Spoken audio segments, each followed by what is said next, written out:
What are we talking about today? We are talking about rejection. Haven't experienced that today. Yeah, you're having a good day. Yeah. We need to beat you down a little bit. Oh. Actually, we'll talk about how it doesn't beat you down. Right? Exactly. That's good. So, however, the concept is it kind of does beat you down. Is what really I know we had a couple of meetings about this, and we were discussing it at convention a couple of weeks ago, and had a speaker that was talking about this. And really, one of the things that I got out of it was how objection affects us and how we perceive it, and how it not necessarily how it affects us, but how we perceive it, and that's really what the behind the scenes is all about. Yeah, I think that what is that one? You're not what happens to you, you're how you react to what happens to you. Exactly. I think that is very much what this little discussion on rejection is very much about. And I know that we had started an exercise between the two of us that we were going to kind of self-evaluate, because one of the things that he brought up in his conversation was, when you are faced with rejection, are you a person that engages with it and continues, or are you the basic fight or flight? Yes, was really what he was talking about, and we were talking a little bit about that. So did you put any more thought into that? I hate to say it, but upon reflection, I believe I'm a Jesse Owens. I get fleet of feet and just get the heck out of there. Okay. And you know what? I wasn't happy to discover that upon reflection, but I'm happy I did. Right. Because I've gone 47 years, I think, with the same MO. And now that I've reflected, now I can change it. Absolutely.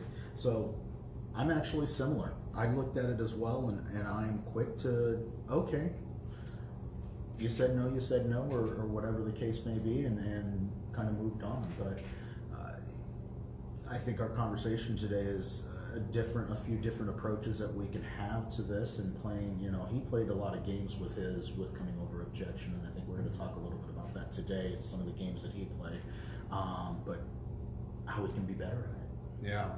So for all of you wondering who he is and what we're talking about, right? Maybe we should describe a little bit about that. Sure. So you want to talk about him a little bit? Yeah. So we were at the Remax convention last week, and the closing keynote speaker, was a gentleman by the name of Jia Jiang.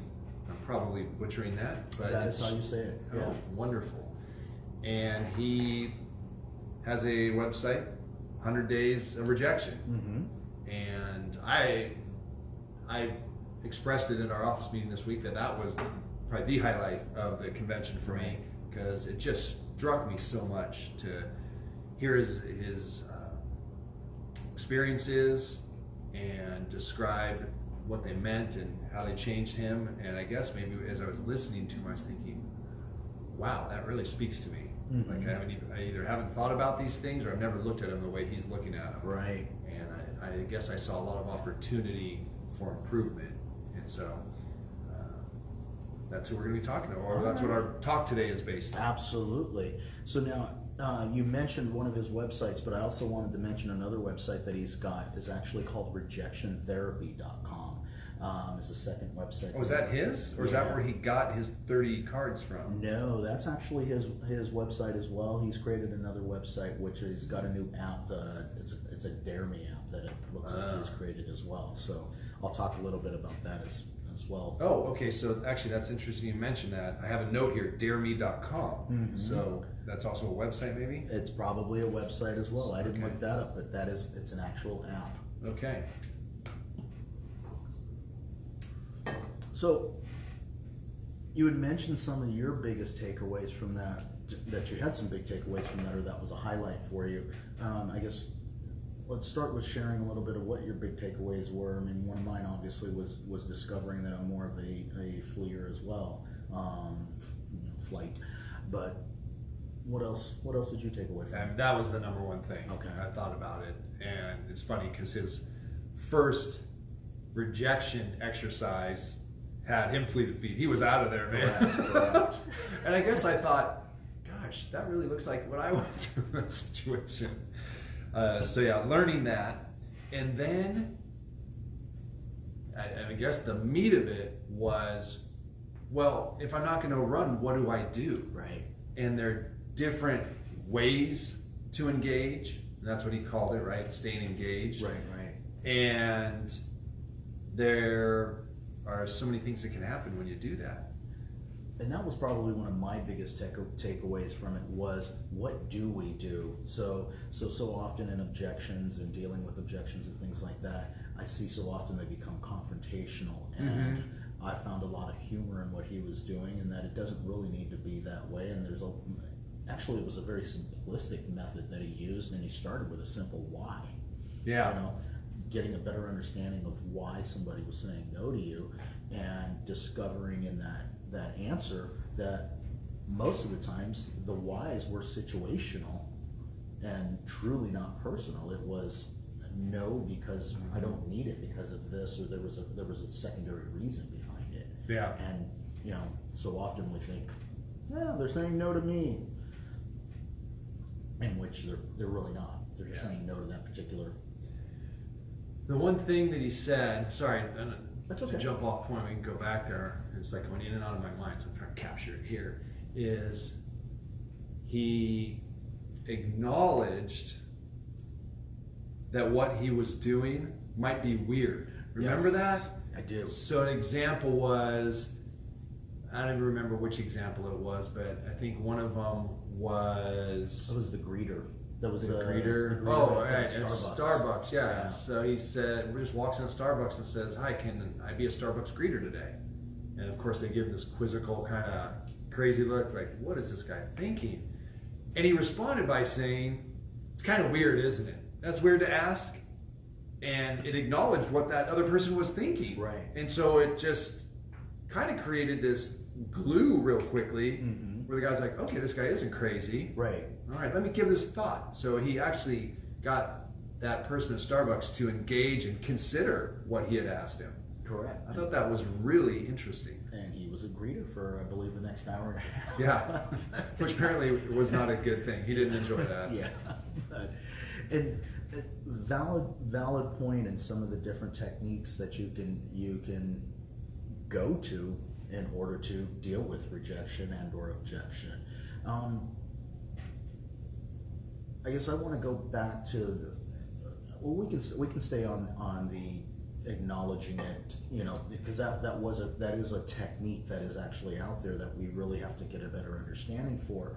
And I guess, can you think of some practical ways that we can use it in our industry, for example? Oh boy.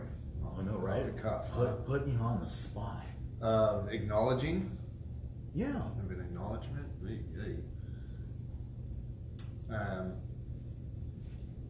I know. I'm a stranger standing on your doorstep. Okay. But you know what? I'm just here on my seller's behalf and looking out to do the best for them. So that's a door knocking situation, Yeah, right. perhaps, and somebody, and that's actually very good. That's pretty good off the top of your head. Yeah, instead of just going for it, Right. acknowledge, probably interrupting you, I'm really sorry, but here's the value I'm bringing to my client. That would make me go, oh. As a matter of fact, that might be sticky for me. I might remember that person. So, and I'd just like to point out that Travis actually didn't flee in that particular situation right there. I'm working on it. A little hesitation, but caught you off guard a little bit with a question, and yeah. So, and it was a loaded question for me because we had something similar come up in objection handling this morning, and we were talking about commissions, and one of the agents didn't realize it in her response. Her response, the objection was, that's a little bit too much. I don't want to pay that much. And her response was, I can understand that when I'm out shopping for certain things, I tend to become a negotiator as well. And I'm sometimes looking for deals or bargains and things of that nature. And Total disarmament, huh? exactly Wow. at that point, I looked at it and I said, we're engaged. I got totally engaged with the conversation after that and was very open to hearing what she had to say next, just because of that simple acknowledgement. Yeah. So, yeah. Kind of puts all the cards out on the table, you know? Right. We're not each trying to hold something in reserve or hidden for an unknown reason. Right. I like that. That's powerful. It was. So, And she analogized it. She's something that she was familiar with. absolutely, absolutely. Nice. So what else did we want to talk about from Rejection? What was your favorite of the 100 rejections that he went through? I don't know if you went through all 100. I looked at his website, and I actually went to watch one, and I'm gonna have to be perfectly honest with you here. I couldn't watch the whole thing. I need to go back and watch it because I was like, oh, this is about to happen. I don't know. It seemed like a train wreck, but I guess that's part of the idea of the exercise. I liked the soccer one. Of the few that I heard. That one was funny. That was hilarious. So that particular one, again, knocked on a stranger's door, just picked a door in the neighborhood, went and so we paint the full picture the best that we can. He went and knocked on a stranger's door with a soccer ball in his hand, dressed, ready to play Cleats, soccer. shin guards. Mind you, this is he must have been 30-something-year-old man at this point. Correct. This isn't a neighborhood kid. And the question was, can I play soccer in your backyard? Yeah. That was his question. And interestingly enough, he got a yes. Yeah. So Didn't the guy kind of scratch his head and go, oh, sure, why not? exactly. So, and There you go.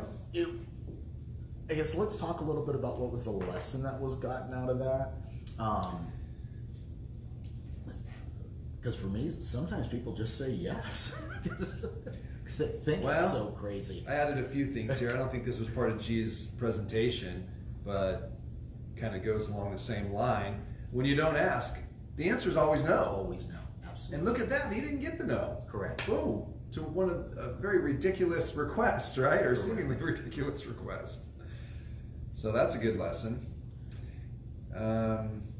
Taking a step from that, if someone does give you a no, and you said earlier, one of the easiest ways to engage is say, well, why? Why? Exactly. And then why you would do that is because we're conjuring up all these things in our mind. Exactly. And if we say, oh, okay, and we walk away, one, we have no idea what they were thinking, and we may have missed an opportunity there. And two, we just filled our head, we just made real every fear we had about what was going to happen when we approached that person.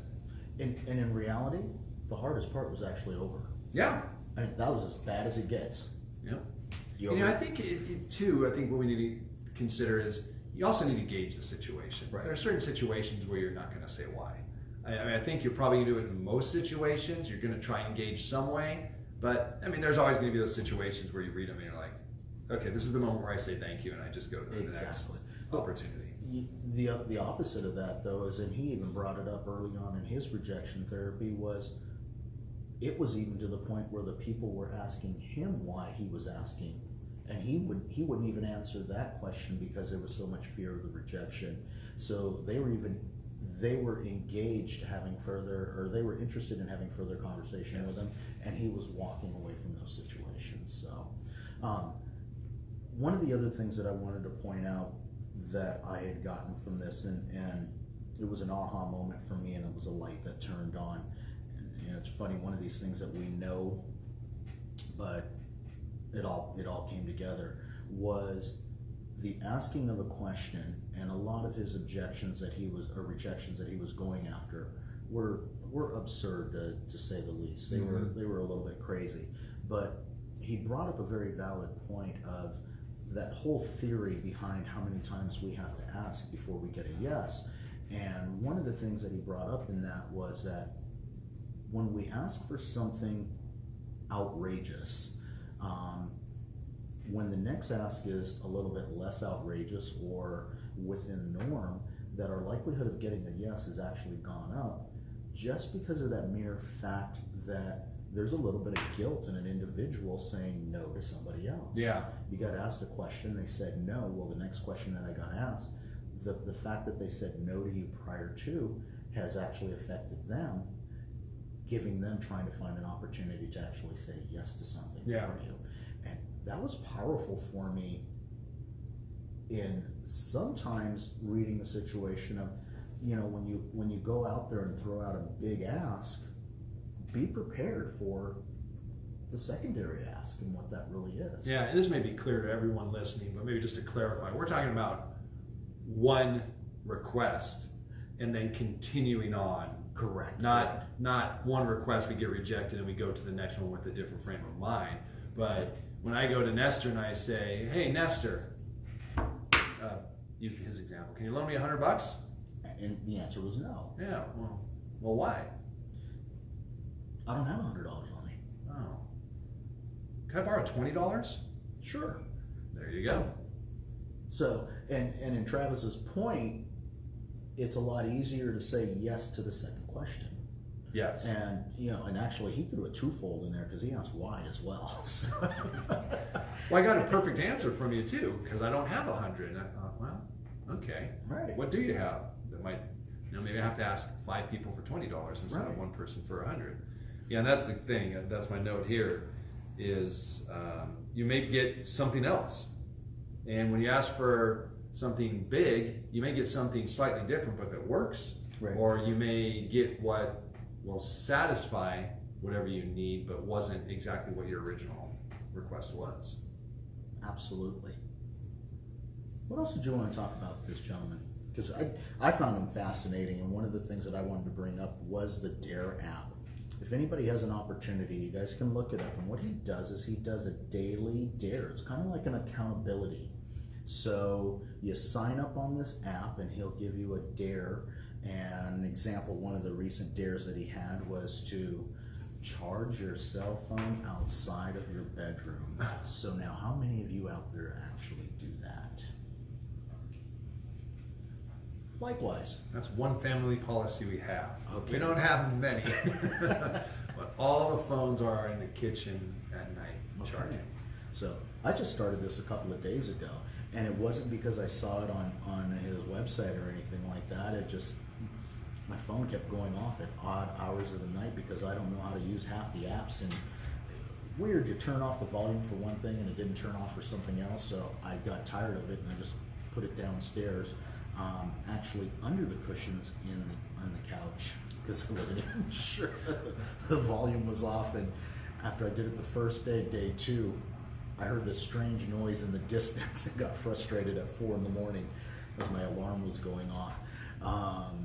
Well, I know you're an Android person, so I am. this may not work, but on the iPhone, they let you put it to sleep. Yeah. So I don't know what's going on my phone from 10 p.m. at night till 6 in the morning unless I check it. Right. Because otherwise it sleeps like a baby. Yeah. Mine's always awake, I think. I don't know. I don't understand technology sometimes. But anyway, I started that, but when I was reading his blog on it, I thought it was actually, it makes sense. So his dare in this, and his part of it, I'll give you an example of how his system works, is everybody submits a $20 bill. And then at the end of every night, you've got to post a picture of where your phone is. Oh. And A little accountability. Exactly. And at the end of the session, however long it takes, whether you're doing it for 5 days or 7 days, all of those who followed all the steps get their $20 back. And all those who didn't don't get their $20 back. And he takes everybody who didn't and he disperses those funds amongst everybody who did equally.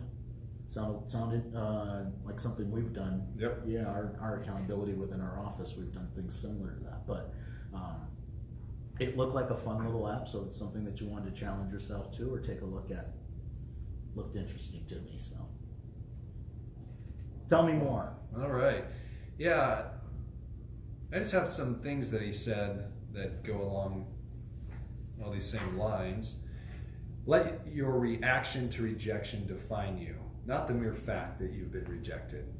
And there's another note that I made here that says, if you don't ask why, you'll conjure up all sorts of possibilities, 95% of which are totally wrong. Correct. Right? So go out there, get rejected, but pay attention to how you're reacting to it. And what do you think the normal reactions are, just in general? Some of the things that you see out there when we're dealing with rejection, or we'll call it rejection. One comes to mind very quickly for me that I see a lot.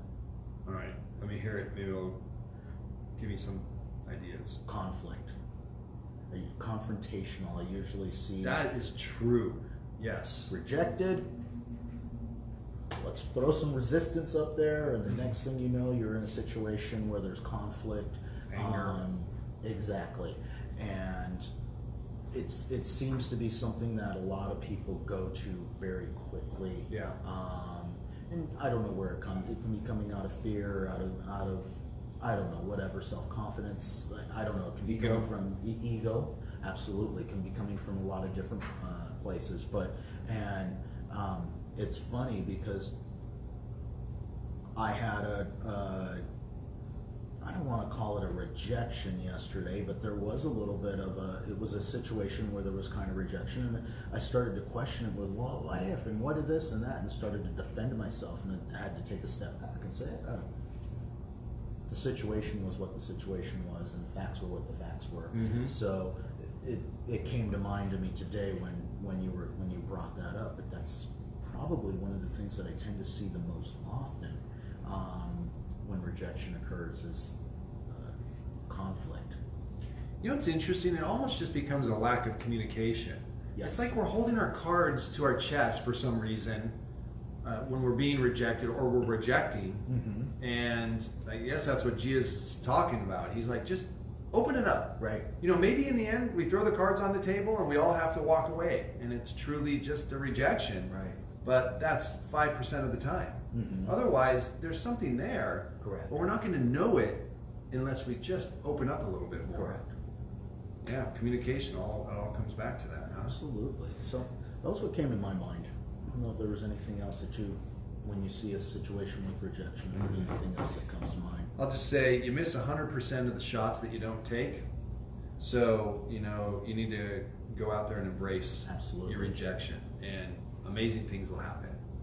And yeah, it's hard to put that first foot on the porch. It's hard to ask for that one want. No, maybe even expecting a rejection. But you got to do it. Most importantly, you just got to ask. So I'll ask this. You saw some of his list, some of the things on his list of rejections. Did you try any of them? No. Okay. I had no intent, so I don't feel bad about it. You know what's funny is I think I did watch them to test myself. Mm-hmm. Like, could I do that? Right. Because in his presentation, I don't know, it was a little more detached. I didn't feel so involved in it. Mm-hmm. But going to that website, looking at the rejections, and then clicking on one or two of them and actually seeing the video of it happen, I was like, oh my goodness. Right. I don't know if I could do that. But I will. And I love the fact that I reflected Mm-hmm. and said, who am I? How do I respond to rejection? And how can I change that? And so I guess that's our message is do a little reflection and see for yourself. How do you react? And how can you change that? What doors can you open by pausing for a second? And I know that's difficult, right? That silent pause, which on a whole different topic is one of the most powerful tools on earth. But go ahead and take advantage of that to think for a second and try to get to that next step. Try to open up that conversation and see what's available there so that you don't take a day that turns into 20 rejections Mm-hmm. because you're just willing to accept it and be fleet of feet and get out of there, Right. to a day of the exact same amount of effort that turns into 75% of something. Right. You don't know what. Maybe just a new relationship or friendship or contact comes out of it, not necessarily what was asked. Right. You never know. Just got to open up that door and I love it. give it a shot. So I'll close with, I did try it. I tried a couple of them. But one of the things that I found interesting was there's still a lot going on here. When I looked at some of his ideas and I tried to duplicate them, when I went out there in the real world doing it, it was interesting to me because I was expecting to be rejected so much that was kind of just a game to me, that when I took that and I tried to apply it to real life and actually go into real life situations, whether it be a cold call or whatever, it didn't transfer exactly the same. Oh. So it What'd you do? My first one? Yeah. I did the potted plant. I tried it. Are you serious? Yeah, it was fun. Awesome. Yeah. Do tell. I gotta know. And then what? The more important part was then what? I asked why, and the door closed. So, and I was okay with it. Wow. But I left the situation with an expectation. I guess I had a preconceived notion of what was going to happen, and pretty much what I thought was going to happen did happen, that I was going to get rejected, and I was okay with it.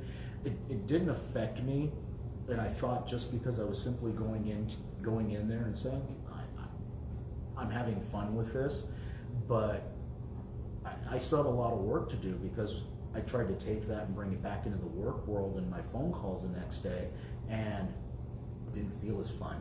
So there's still work there. So I guess if I'm making a point that I got, it did make making phone calls the next day a little bit easier for me, but the transition was not nearly the same. There's more work to be involved in. I don't know, maybe I need to get rejected with 99 other like silly things before I really make the transition. But yes, I did notice a difference, but Interesting. real life versus make-believe life, there was still a little bit of difference. Yeah, I think this is not just prospecting or Right. all these different things, silly experiments. The more I think about this is like life, Exactly. And it could be, hey honey, do you want to go out to Maggiano's tonight? No. Oh, you feel like, oh gosh. Right, why not? Well, where would you like to go? Right. Like keep that going, open it up, break down those barriers. I Right. think that's really what this comes down to. Back to the communication thing. We're in real estate. We're highly paid communicators. Right. So we need to be able to break down those barriers. We need to ask why, or alternative options, or what can we do to keep things going. So if anybody's interested, I have this little plant. Is a plant available? Yes, and I'm happy to plant it in your yard. Vegetables, by the way. It was lettuce, so it required a garden, but yeah, it's still there. So, anyway, Kudos to fun. you. Well done. It was fun. First step. But, so All right. I leave it at that. Everyone have a wonderful day. Oh, next week's topic. Yes. Are you ready for it? I don't know. What is it? Going to require a little bit of research. I thought we should talk about this because it's on everybody's mind. How this whole new scare of the coronavirus is affecting our market right now. Okay. So, Yeah. going to have to do a little bit of research, but wanted to share with you. Obviously, everybody's afraid of what's happening, and it has affected our economy a little bit, and I've seen some crazy things happening. But I've also seen some things happening within our real estate industry, both good and we'll call it both positive and negative, that are having an effect. So I thought we would break that down a little bit. Yeah. Talk about That's very timely. All right. Yeah, because who knew? It kind of came up, and some people were like, whatever. Other people were freaking out, and it just seems to. It hasn't lost its momentum yet. It has not. It'll be a good day when it does. Right. Hopefully that's sooner than later. But currently, it's something out there that we need to be aware of and deal with. So that's good. Should we review real quick? Just real quick, where people can go if they're interested in this. Absolutely. Like Jia Jiang, J-I-A, J-I-A-I-N-G. Oh, N-G? J-I-A-N-G. J-I-A-N-G is his last name. 100 Days of Rejection on TED Talks. Very good. It's like a 15-minute About presentation. 20-minute presentation. I highly recommend you do that. Um, Where else can we find him? If you look at his YouTube video, one of his most famous YouTube videos is the Krispy Kreme donuts. Yes. He went in and asked for Mhm. donuts to be made in the Olympic rings. Like 50 million views, I think it was, or something like that. I'm not sure. Yeah, A lot. It was some crazy number. Then rejectiontherapy.com and the Dare Me app. There we go. Yeah. Awesome. Yeah. All right. Appreciate it, everybody. Let's go out there and get rejected. There we go. Have a great day. Bye-bye.